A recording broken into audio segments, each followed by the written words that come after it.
নমস্কার বন্ধুরা, তন্নিস কিচেনে আপনাদেরকে স্বাগত। আজ আমি বানিয়ে দেখাবো খাসির চর্বি দিয়ে খুব সহজ পদ্ধতিতে একদম কম সময়ে একটি ঘুগনি রেসিপি। এই রেসিপিটা কিন্তু বানানো খুবই সহজ, শুধু মাটনের চর্বিটা থাকলেই হবে আর কিছু ঘরোয়া উপকরণ দিয়ে এটা বানিয়ে ফেলা যায়। এর জন্য আমি নিয়েছি 500 গ্রাম পরিমাণ বুটটা ভালো করে ধুয়ে আমি ওভারনাইট ভিজিয়ে রেখেছিলাম। আমি পরের দিন সকালে এই ঘুগনিটা বানাচ্ছি।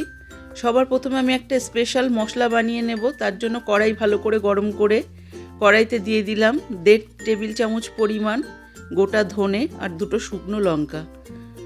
এইবার আমি গ্যাসের ফ্লেমটা লো টু মিডিয়ামে রেখে মিনিট খানেক এই ধনেটা ভেজে নেব। তারপরেই দিয়ে দিচ্ছি 10 থেকে 12টা কালো গোলমরিচ। এই মশলাগুলো যে আমি দিচ্ছি এগুলো প্রত্যেকটা দেওয়ার চেষ্টা করবেন। এই মশলাগুলো মিনিট খানেক ভাজা হয়ে গেলে এবার দিয়ে দিচ্ছি গোটা জিরে 1 চামচ পরিমাণ।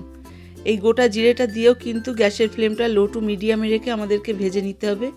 মশলাটা ততক্ষণই ভাজতে হবে যতক্ষণ না গোল্ডেন ব্রাউন হচ্ছে আর মশলা থেকে খুব সুন্দর একটা গন্ধ বেরোচ্ছে। এইবার আমি মশলাটা একটা পাত্রে ঢেলে নিলাম। কড়াই গরম করে কড়াইতে দিয়ে দিলাম 3 টেবিল চামচ পরিমাণ সর্ষের তেল। এইবার আমি এখানে দিয়ে দিলাম মিডিয়াম সাইজের পেঁয়াজ কুচি 3 থেকে 4টে।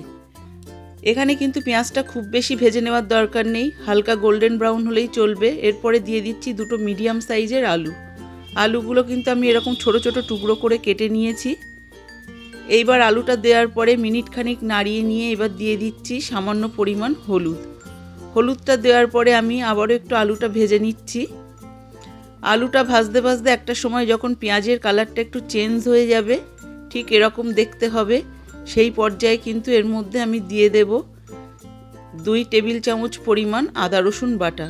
এখানে আমি আদা রসুনের সাথে 2টো কাঁচা লঙ্কাও বেটে রেখেছিলাম, এতে কিন্তু টেস্টটা খুব ভালো আসে। এই আদা রসুনটা দিয়ে আমি গ্যাসের ফ্লেমটা লো টু মিডিয়ামে রেখে আরও 2 মিনিট মতো কষিয়ে নিচ্ছি। দিয়ে দিচ্ছি একটা গোটা টমেটো কুচি। টমেটোটার দানা ফেলে দিয়ে দেবেন। এখানে ভালো করে কষিয়ে নেওয়ার পরে এবার দিয়ে দিচ্ছি 1/2 চা চামচ কাশ্মীরি লঙ্কার গুঁড়ো আর 1 চা চামচ রেগুলার লঙ্কার গুঁড়ো। কাশ্মীরি লঙ্কার গুঁড়োটা এই কারণেই দিলাম, এতে কিন্তু কালারটা খুব সুন্দর আসে। এটা অপশনাল, আপনাদের কাছে যদি অ্যাভেলেবেল না থাকে তাহলে দেওয়ার দরকার নেই।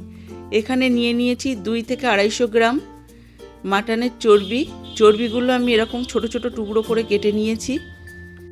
চর্বিটা দেওয়ার পরে আমি এখানে 1 মিনিট মতো কষিয়ে নেব গ্যাসের ফ্লেমটা লো টু মিডিয়ামে রেখে। এখানে কিন্তু বেশি হাই হিটে চর্বিটা কষানো যাবে না, সেক্ষেত্রে কিন্তু চর্বিটা বেশি গলে যাবে। এইবার 1 মিনিট মতো কষানোর পরে আমি এর মধ্যে ঠান্ডা জল অ্যাড করে দিচ্ছি। আমি এখানে 1 থেকে 1.5 লিটার পরিমাণ জল অ্যাড করছি 500 গ্রাম বুটের জন্য। এখানে কিন্তু আপনাদের বুটটা আলাদা করে সেদ্ধ করে নেওয়ার কোনো দরকার নেই। এটা কিন্তু খুব চটজলদি বানানো যায়। হাতে যদি সময় কম থাকে তাহলে কিন্তু এরকম একটা রেসিপি আপনারা চটজলদি বানিয়ে নিতে পারেন, আর খেতেও কিন্তু খুব টেস্টি হয়। এর মধ্যে আমি দিয়ে দিলাম সেই ভিজিয়ে রাখা বুট আর দিয়ে দিচ্ছি স্বাদ মতো নুন আর হলুদটা দেওয়ার পরে আমি ভালো করে এরকমভাবে একটু নাড়িয়ে মিশিয়ে নিচ্ছি। এইবার এই বুটটা আমি একটা প্রেসার কুকারের মধ্যে ঢেলে নেব। সমস্ত বুট, চর্বি, আলু যা দেওয়া আছে একসঙ্গে কিন্তু প্রেসার কুকারের মধ্যে দিয়ে দিতে হবে পুরো জলটা সমেত। সব বুটটা প্রেসার কুকারের মধ্যে নেওয়া হয়ে গেলে আমি এবার প্রেসার কুকারের ঢাকনাটা আটকে দিচ্ছি। এখানে কিন্তু হাই হিটে রেখে একটা সিটি মেরে অফ করে দিতে হবে। ফিরে আসলাম একটা সিটি মারার পরে। 2 মিনিট মতো রেখে আমি এটাকে খুলে দিচ্ছি ঢাকনাটা। আর ঢাকনাটা যদি আপনাদের খুলতে অসুবিধা হয় সেক্ষেত্রে কিন্তু আপনারা সিঙ্কের মধ্যে প্রেসার কুকারটা বসিয়ে সিঙ্কের কলটা ছেড়ে দিলে বা উপর থেকে জল ঢাললে খুব তাড়াতাড়ি প্রেসার কুকারটা খোলা যায়, দমটা তাড়াতাড়ি বেরিয়ে যায়, আর সেক্ষেত্রে কিন্তু ছিটকে বাইরে আসে না।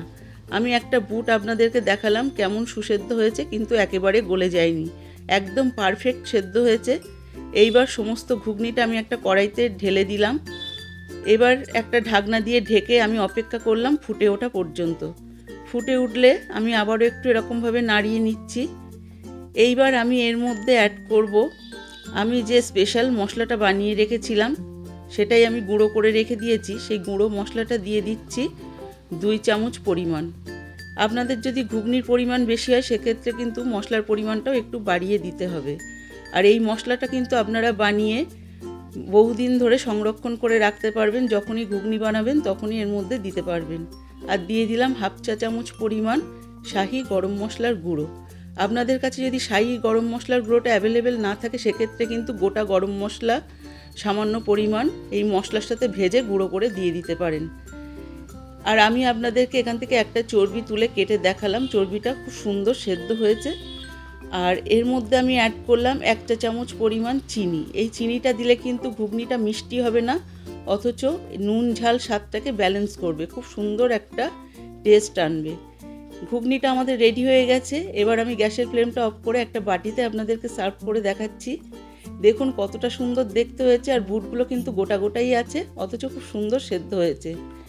এই ঘুগনি রেসিপিটা যদি আপনাদের ভালো লাগে তাহলে অবশ্যই সাবস্ক্রাইব করবেন, লাইক দেবেন এবং শেয়ার করবেন। আর এটা আপনারা গরম গরম লুচির সাথে সার্ভ করুন।